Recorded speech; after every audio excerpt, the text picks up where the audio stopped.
San Ġwan Pawlu II jeżistijaj fl-ewwel enċiklika li kien tali l-Knisja li ġib l-isem il-feddej tal-bniedem fejn hemmhekk il-Papa jirrifletti ċ-ċentralità ta' Kristu fil-ħajja tal-Knisja u fil-ħajja tal-umanità.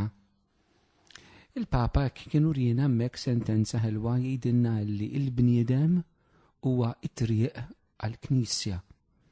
Il-Knisja tittgħaddi mill-ħajja tal-bniedem sabiex tgħin lill-bniedem jiltaqa' ma' Ġesu Kristu. Però jekk naqraw b'attenzjoni ftit aktar l-isfel f'dik l-istess kitba, il-Papa Ġwanni Pawlu II jgħid il-familja hija triq għall-Knisja. Jiġifieri jeżistijaj Ġesu fil-Knisja irid jgħaddi mill-familji tagħna. U kull tiġdid fil-Knisja iseħħ ukoll mhux biss imma wkoll daqskemm tiġġedded il-ħajja tal-familja. Għaliex il-familja jeżisti kif nafu, kif tallimna l-Knisja diversi drabi li smajnija ma nibqgħu ntambruha biex niftakruha, hija l-bażi tas-soċjetà, però hija wkoll il-bażi tal-Knisja. Il-Knisja li sejjaħ il-familja bħala l-Knisja domestika, l-Knisja tad-dar. U allura kull tiġdid fil-ħajja tal-Knisja bil-fors f'xi mument irid imiss it-tiġdid tal-ħajja tal-familja.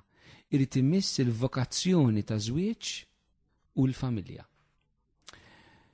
Fi żminijiet tagħna eżistijaj nafu lkoll kemm aħna kemm ir-realtà li aħna ngħixu fiha mill-aspett soċjali mhijiex dejjem ħanidu hekk tiffavorixxi, mhix dejjem tippromovi, mhix dejjem issaħħaħ, mhix dejjem tiggarantixxi il-familja naturali.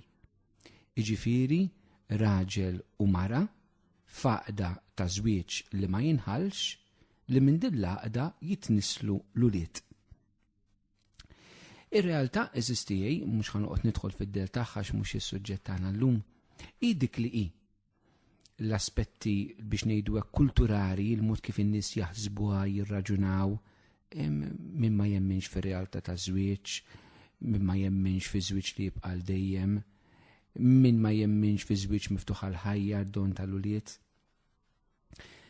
Min forsi jemmen fir-realtà ta' żwieġ imma mbagħad iċ-ċirkustanzi ta' ħajtu ġeluh joqgħod pass lura li jersaq żwieġ jew li jkollu tfal. Mill-aspett legali jeżisti nafu li anke l-liġijiet tagħna f'pajjiżna mhumiex pro il-familja naturali, il-familja kif irid Alla, imma huma aktar pro ixaqilbu għal forom ta' relazzjonijiet li jixtieq il-bniedem. U hemm differenza kbira dwar dan.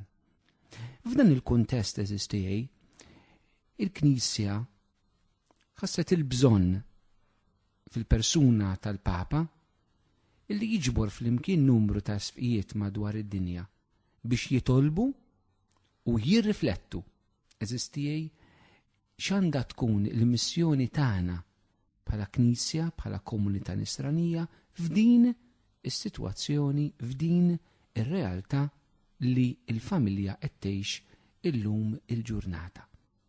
Ċertament di mhix l-ewwel darba li Knisja qed tagħmilha. Il-Papa Ġwanni Pawlu II wkoll kien sejjaħ hekk dan numru ta' sfijiet li jiltaqgħu flimkien. Il-kelma teknika li tuża l-Knisja hija sinodu. Sinodu huwa mixja flimkien. Mela l-isfijiet li qed jagħmlu mixja flimkien mal-Papa biex jifqu u jirriflettu. Din kien għamilha Ġwanni Pawlu II fejn tidħol familja u l-Papa Franġisku qed jagħtiha enfasi qawwi, tant li qed isejjaħ żewġ sinodijiet fejn tidħol il-familja. L-ewwel wieħed propju se jkun bejn il-5 u 19 ta' Ottubru ta' din is-sena 2014. Huwa propju f'dan il-kuntest eżistijaj hekk ta' dak li l-Papa qiegħed isejjaħ il-Knisja f'dan iż-żmien, hekk li xtaqt li aħna illi minn ġimgħa l-oħra nirriflettu dejjem fuq xi aspett ta' tiġdid tal-ħajja tal-Knisja. Illum nifqu daqsxejn ftit fuq dan il-bżonn ta' dan is-sinodu illi l-Papa qed isejjaħ u nixtieq nipproponi xi ħaġa partikolari min-naħa tiegħi. Qabel ma nagħmel il-proposta, hekk nixtieq infakkar f'xi ħaġa li qal il-Papa Franġisku meta ddikjara qaddisin il-Papa Ġwanni 23 u l-Papa Ġwanni Pawlu II. Il-Papa Franġisku kien laqqaħħom flimkien dawn iż-żewġ papiet biex iddekjarhom qaddisin u kellu din it-tema partikolari għal il-Papa Ġwanni 23 huwa l-Papa tal-Konċilju Vatikan it-Tieni huwa l-Papa li kien luftuħ kbir għall-Ispirtu Santu. Imbagħad qalilna li l-Papa Ġwanni Pawlu t-Tieni huwa stess xtaq li jibqa' jkun magħruf bħala l-Papa tal-Familja. U nafu kemm il-Papa anke tbatijiet tiegħu kien offra għall-familja, kien qala f'wieħed mill-Anġelus tiegħu darba minnhom fi Pjazza San Pietru li hemm bżonn kien qal kliem, hemm bżonn li l-Papa jibati għall-familja. U l-Papa Franġisku qed jgħidlek, dawn iż-żewġ papiet għandhom jgħinuna biex bil-qawwa tal-Ispirtu Santu il-Knisja tista' taraf kif għandha timxi mal-familja fiċ-ċirkustanzi tal-lum. U allura biex ngħidlek għandna dan is-sinodu eżisti tal-isfijiet anke fid-dawl ta' dil-kanonizzazzjoni ta' daw iż-żewġ papiet. Ġwanni 23 is-simbolu tal-ftuħ tal-Ispirtu Sant u Ġwanni Pawlu t-Tieni is-sinjal tal-familja, il-Papa tal-familja. Aħna eżistijaj ma nistgħux bħala komunità nisranija waqt li l-Knisja fuq livell universali se tgħix dan il-mument profond, mument li huwa ħafna importanti. Ma jistax ikun illi aħna noqogħdu barra minnu. U nistgħu nkunu parti minn dan li se jiġri. Ċertament mhux billi imorru aħna s-sinodu, jiġifieri s-sinodu l-Papa jsejħa l-isfijiet biex jitolbu jirriflettu, jkun hemm xi esperti fil-qasam li jagħtu anke d-dawl tagħhom. Però l-Papa jixtieq ħafna li aħna nkunu involuti. U l-ewwel mezz kif aħna stajna konna nkunu involuti huwa bil-survey, bil-kwestjonarju illi l-Papa bat għand kull persuna li setet wieġbet għalih. Ċertament li kien hemm xi mistoqsijiet li kienu ftit diffiċli f'dan is-survey, f'dal kwestjonarju, forsi mhux kulħadd ħassu parti li seta' jweġibhom, u dik kien hemm raġuni għaliex dak il-kwestjonarju oriġinarjament ma kienx intenzjonat li jkun imqassam hekk għan-nies, imma kellu jkun imqassam għal grupp ta' persuni biex jgħinu l-Knisja tirrifletti. U dak kien imħejji fi żmien il-Papa Benedittu. Imma mbagħad meta sar il-Papa Franġisku xtaq li dan iwessa ċirku ta' konsultazzjoni wiesa biex jisma' iktar. U allura il-materjal li kien diġà lest ma kienx ħanejdu hekk dejjem adattat għal kulħadd. Però naħseb kienet l-ewwel tentattiv min-naħa tal-Papa pożittiv, ċertament lek isir ieħor m'għandix dubju li jkun ta' natura differenti. Dak l-ewwel mod kif stajna nkunu involuti. Però hemm it-tieni mod eżistijej illi l-Papa nnifsu talab illi aħna nkunu involuti bih.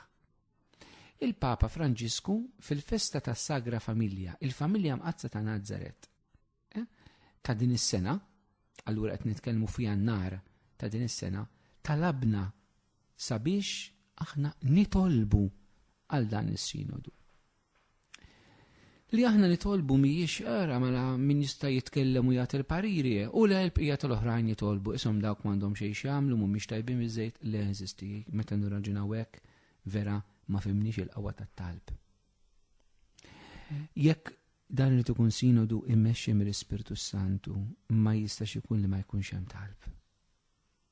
L-Ispirtu Santu jiġi biss fejn hemm it-talb. Pentekoste isseħħ f'kuntest ta' ħajja ta' talb. L-Apostli laqgħu l-Ispirtu Santu jitolbu ma' Marija. U allura biex ngħidlek is-sinodu irid ikun ukoll ċenaklu. Fejn l-isfijiet jinġabru jitolbu wkoll bejniethom anke mal-Madonna. Però ċenaklu estiż li jmur lil hemm l-isfijiet li anke aħna nkunu preżenti bħalma kien l-ewwel ċenaklu li kien fih 120. 120 ma kinux l-Apostli. L-Apostli kienu 12. Però kien hemm numru kbir ta' dixxipli. Biex ngħidu hekk kien hemm iktar dixxipli milli apostli. Hemmhekk għandna din il-Knisja li miġbura flimkien titlob l-Ispirtu Santu. U allura eżistijej dan is-sinodu tal-isfijiet bejn il-5 u 19 Ottubru ta' din is-sena irid ikun anke ċenaklu ta' talb. Fejn aħna irridu nitolbu aħna nistgħu ninaqdu spiritwalment eżistijej. Ma l-isfijiet nitolbu din il-grazzja biex il-mulejja tiddawl anka lilhom id-dawl il-Papa biex jagħtuna direzzjoni, orjentament li nistgħu ngħidu tkun bħalma qalu l-Apostli fil-Konċilju ta' Ġerusalemm l-inna u l-Ispirtu Santu derinna u mbagħad qalulhom x'għandhom jagħmlu f'dak il-każ fil-każ taċ-ċirkonċiżjoni. Diġà nafu li ħareġ dokument tal-Knisja dak li kun jista' jsibu anke fuq l-internet fuq il-website tal-Vatikan jgħidulu lineamenti, jiġifieri huwa bażikament is-survey illi il-kwestjonarju li tqassam madwar id-dinja kollha inġabdu r-riżultati ġew preżentati f'dan id-dokument biex issa l-isfijiet jirriflettu fuqhom ukoll. Ovvjament fid-dawl tal-kelma tagħna. Ir-rowl tagħna l-maġġoranza kbira tagħna għandna sem attiv billi nitolbu. U qed nipproponi eżistijaj xi ħaġa jekk tixtiequ tagħmluha jmien xi ħaġa ta' bil-fors. Però qed nipproponi r-rużarju tal-familja Mqazza ta' Nażaret. 5 misteri bbażati fuq il-kelma talla illi jduru madwar il-familja Mqazza ta' Nażaret. Li nitolbuhom ovvjament bħal rużarju normali, però flok nimmeditaw il-rużarju tal-fer, tal-batija, tal-glorja u tad-dawl, nimmeditaw il-misteri tal-familja Mqazza ta' Nażaret. Ħan nipproponilkom 5 misteri. L-ewwel se ngħidulkom li huma u mbagħad nagħmlu riflessjoni qasira dwarhom.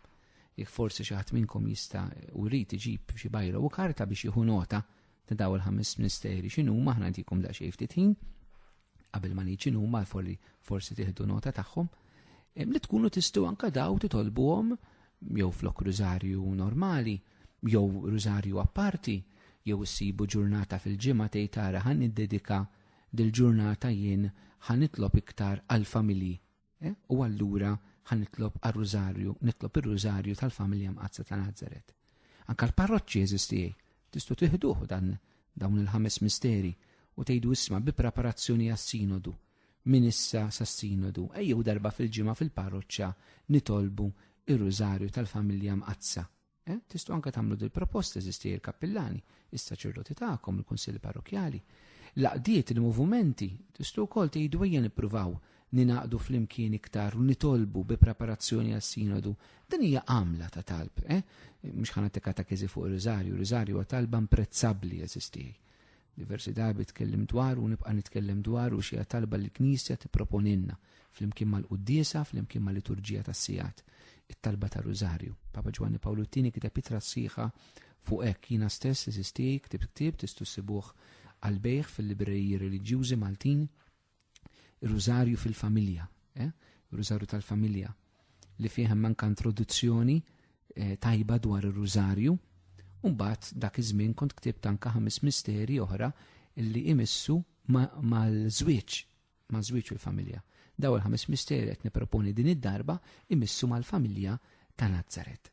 Anke għaliex il-Papa Franġisku eżisti l-ispirazzjoni ħatta minn hawnhekk, il-Papa Franġisku talab sabiex isir talb lill-familja Mqazza ta' Nażaret bitħejjal dan is-sinodu, mu speċjali fis-santwarju tal-familja Mqazza fi Spanja, fil-Knisja Santwarju tal-Loreto ġewwa l-Italja u fis-Santwarju tal-Annunzazzjoni fl-Art Mqazza. U allura hekk il-Papa qed jitlobna biex nitolbu lill-familja Mqazza hekk li f'qalbina u nitlob hekk li nagħmel dil-proposta li nitolbu l-familja Mqazza ta' Nażaret forma ta' rużarju bitħejja għal dan is-sinodu. U ħanidilkom dawn il-5 misteri. Ovvjament kull misterju jdur madwar Ġesu u kif il-familja Mqazza għexed dan, għax Ġesu jrid ikun iċ-ċentru tal-familja.